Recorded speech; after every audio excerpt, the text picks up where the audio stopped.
Would you please pray with me? Creator God, please be in these words I speak tonight. Open our hearts and minds for anything you might have to say to us, and don't let me get in the way of your message. Amen. Amen. Amen. Who knows what their name means? Michael. Who is like God? Yes. It's a question, not a statement. Yeah, absolutely. It's who is like God. Yeah. Not me. No. Not you. Anyone else? Who? Wind. Are you sure that's not Dennis? Lila. My official name means Queen of the Witches.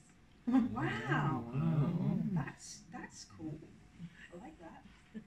Anyone else? David. Beloved. Most of you will know that I have a son called Spike. What most of you won't know is how he became Spike. Now, this is a story that used to really embarrass him, so I made sure it was okay with him for me to share with you tonight. If you know the sport volleyball, there's a move called spiking the ball. For those of you that don't know, the net is quite high in volleyball, and when you spike the ball, you jump up as high as you can, and you punch the ball downwards as hard as you can. That's called spiking the ball. When I was 17 weeks pregnant, the first move I felt Spike made was like he kicked me in my knees and punched me in my chin, and it felt like he was spiking me. For the next 3 weeks, he was known as Spiker, which replaced the really articulate bump.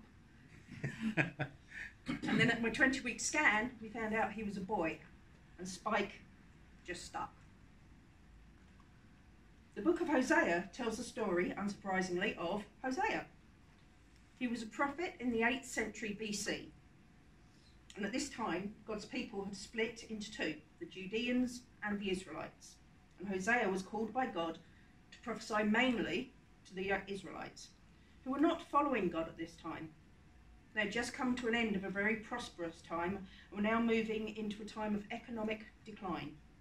And rather than turn to God for help and support, they turned to their neighbours, mainly the Assyrians. They had even started to incorporate the way the Assyrians worshipped their god Baal into their own worship.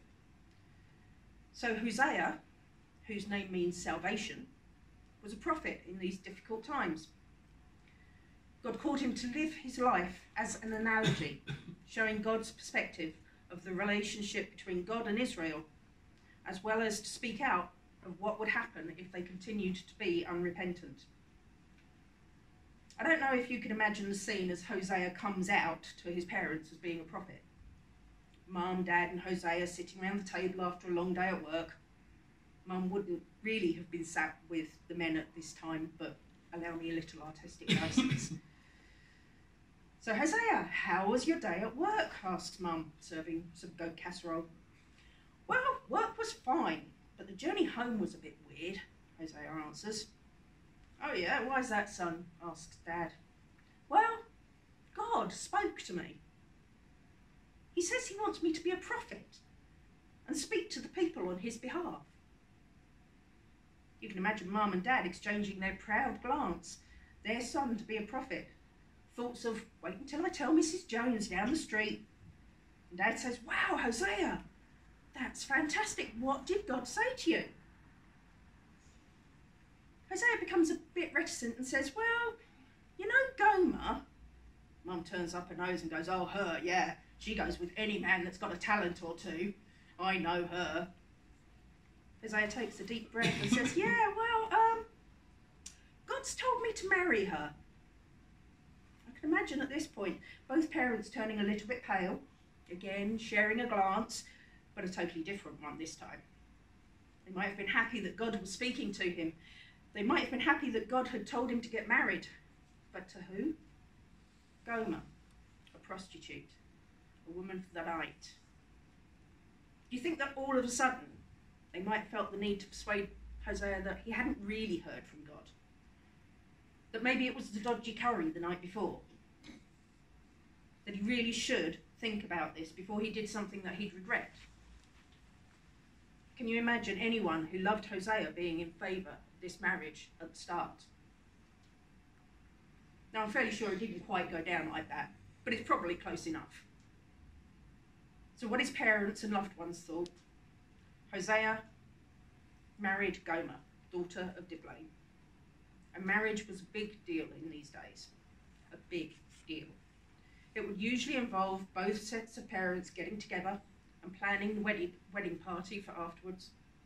For the extended family to be included in those plans. A wedding was a big deal for the whole community, really. The father of the bride, Diblaim, would be expected to pay a dowry, and I can't imagine the father of the groom thinking that there were enough shekels of silver or gold in the whole of Israel for Gomer to marry his son. Now, I want you to hear me on this. I am not calling Gomer a bad person. Women and men who are sex workers have not usually chosen their profession. It's something that is often forced on them through addiction, human trafficking, or just no other way to survive. It's not a job that kids think they want to grow up to do. But Gomer will have had a reputation. She will have known, she would have been known for what she was, not who she was. There will have been no getting away from it, and the stigma she had to endure would now also be Hosea's. A few years back, I got an email from a friend telling me a very interesting but true tale about a brothel over in Texas, I think it was, which I thought I'd share with you here tonight. Diamond D's brothel began construction on an expansion of their building to increase their ever-increasing business. In response, one of the local churches started a campaign to block the business from expanding, with morning, afternoon, and evening prayer sessions in the church. Work on Diamond D's progressed right up until the week before the grand reopening, when lightning struck the brothel and it burned to the ground. After this, the church folk were rather smug in their outlook, bragging about the power of prayer. Later in the week, however, the owner and madam sued the church, the preacher, and the entire congregation on the grounds that the church was ultimately responsible for the demise of her building and her business, either through direct or indirect divine actions or means. In its reply to the court, the church vehemently and voraciously denied any and all responsibility or any connection to the building's demise. At the opening hearing, the judge, after reading the plaintiff's complaint and the defendant's reply, commented, "I don't know how I'm going to decide this case, but it appears from the paperwork that we now have a brothel owner who staunchly believes in the power of prayer and an entire church congregation that thinks it's all rubbish." What God was saying through the marriage of Hosea and Gomer was that Israel was prostituting itself. In this analogy, Hosea was being God and Gomer was being the Israelites. Israel was being spiritually unfaithful to God. The people were not worshipping the one true God, the one they knew to be the one true God, but Baal. They were not turning to God for the protection they needed and had received numerous occasions, but they were turning to the Assyrians. God was faithful and there for them, but they were an actively unfaithful people. So, the wedding had gone ahead, and then Gomer has a son. And in the Bible reading we heard that she would have children of whoredom. So the implication is that they probably weren't Hosea's children. God told Hosea to call the child Jezreel. Jezreel is the name of a city which is mentioned many times in the Bible. And at this time, the latest thing that would be in people's recollection was that the famous Jehu, who was a descendant of the king Jeroboam, had massacred 70 of King Ahab's descendants at Jezreel. And after he had massacred them, he piled up their heads by the city gate. There was a promise of revenge for this, and the Israelites knew that that was hanging above them. Jezreel can also mean broken or scattered. So any time someone heard poor baby Jezreel's name, they would have been reminded of that slaughter which had taken place and of the prophecy that the people under King Jeroboam, that's them, would also face a bloody massacre as a revenge. Then Gomer has a daughter whom Hosea is told to call Lo-Ruhamah, which means no mercy or not loved. Once Lo-Ruhamah is weaned, Gomer has another boy, and this one is called Lo-Ami, meaning not mine, not my people. So can you imagine Hosea having to introduce his family? This is Gomer, you might know her. Get it? Know her. This is my firstborn son, who's broken. My daughter, who's not loved. And the one on the end there, he's not mine. But if that actually happened, don't you think that whoever was being introduced might ask Hosea why such an unusual family unit existed? Don't you think it was a perfect opportunity for Hosea to say, I'm glad you asked me that, and go on and tell the visitor of God's prophecy? Hosea's story moves on, and in chapter 3 of Hosea it says, the Lord said to me again, go love a woman who has a lover and is an adulteress, just as the Lord loves the people of Israel, though they turn to other gods and love raisin cakes. I don't know what it is about raisin cakes. They keep on coming up in Hosea. So I bought her for 15 shekels of silver and a homer of barley and a measure of wine. I said to her, you must remain as mine for many days. You shall not play the whore. You shall not have intercourse with a man, nor I with you. For the Israelites shall remain many days without king or prince, without sacrifice or pillar, without ephod or teraphim. Afterwards the Israelites shall return and seek the Lord their God and David their king. They shall come in awe to the Lord and to God's goodness in the latter days. So Gomer has left Hosea for some reason, probably another man from what's said. But God tells Hosea to go after her. When he finds her up for sale. And Hosea purchases Gomer just as God has purchased the Israelites. Now at this sort of time, if a person was for sale, they would almost always be naked, so that the purchaser could view the goods they were bidding on. She would have been stood on a platform, and when you're for sale, you have no say in who buys you or for what. And then she looks around. She looks around at the people that are there to bid for her, and she sees her husband, the man who had married her despite knowing what she was and what she did. She had probably thought that marriage would never come to her until Hosea was in her life. The man she had left, the man she had embarrassed, the man she had not been faithful to.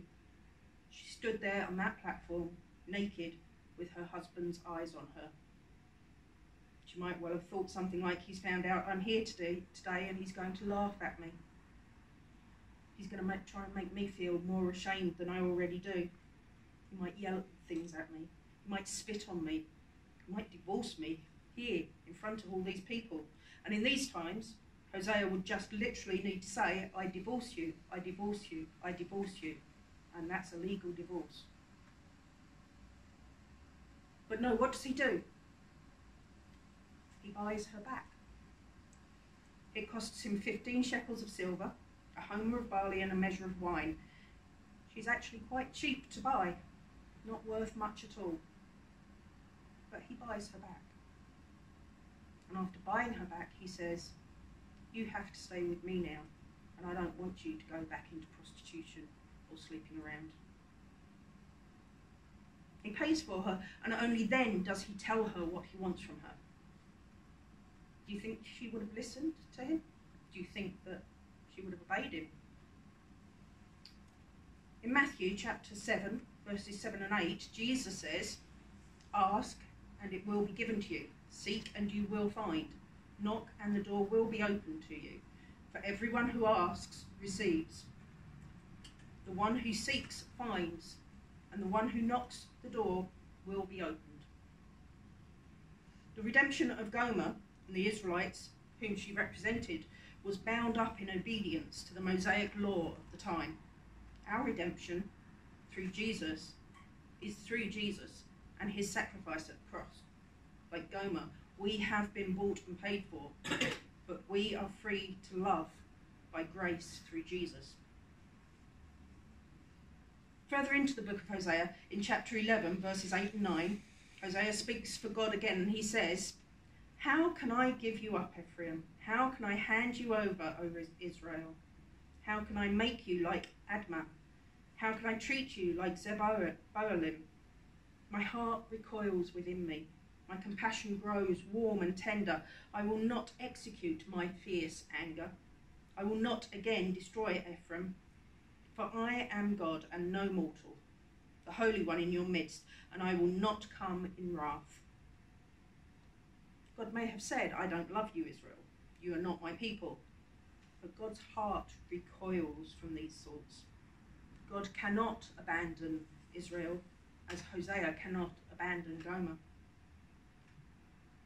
Do you think Gomer might have acted and behaved differently once she went back to Hosea? The book of Hosea doesn't tell us, it doesn't go back into Hosea's life after this story in chapter 3, but I'd like to think so, because we're all a little bit like Gomer. We're people who are coming through an economic slump. It is starting to get a bit better. But we live in a culture which worships the gods of sport, of music, of celebrity.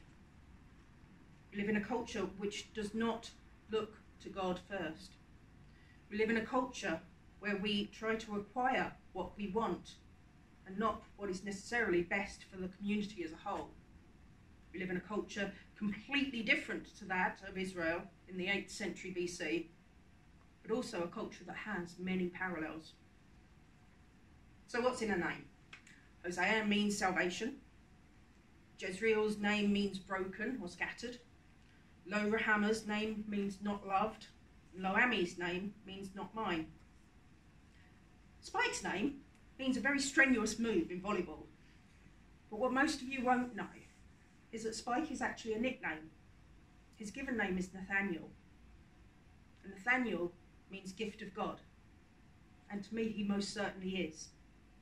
We're all gifts of God. And I think that maybe Hosea knew that better than most of us. Amen. Amen.